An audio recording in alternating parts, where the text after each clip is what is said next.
I think it's going to take a long time, and everybody has to drive it. Everybody working in banks, it has to be driven from the top at board level. It has to be seen as more than compliance, beyond that.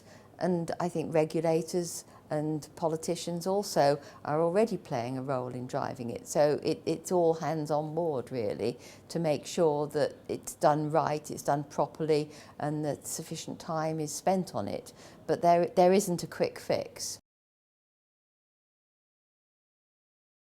Well, I think the banker's oath, especially if there are elements of, training around it into what does it mean, and if there are difficult ethical questions as between the interests of the market or the interests of your client, how do you deal with that? Those problems probably don't happen at the retail level. So I think for the retail level, and it being a very customer-facing oath, it works very well.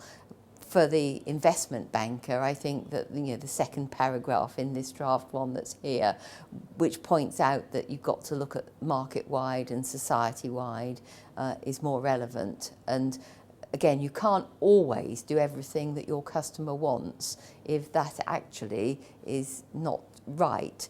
Detecting that it may not be quite right can sometimes be tricky.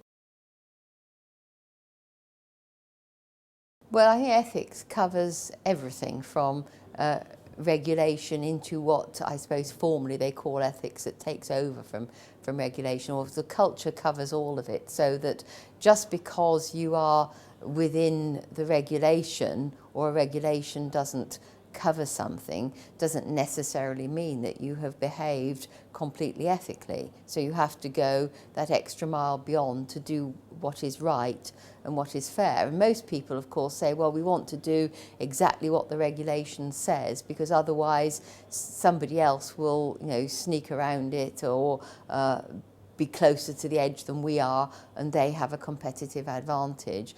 But there should be able to be, if you like, a competitive advantage from being ethical. And that's something that people have to bring forward. The notion that I can be as bad as my neighbour is not a solution.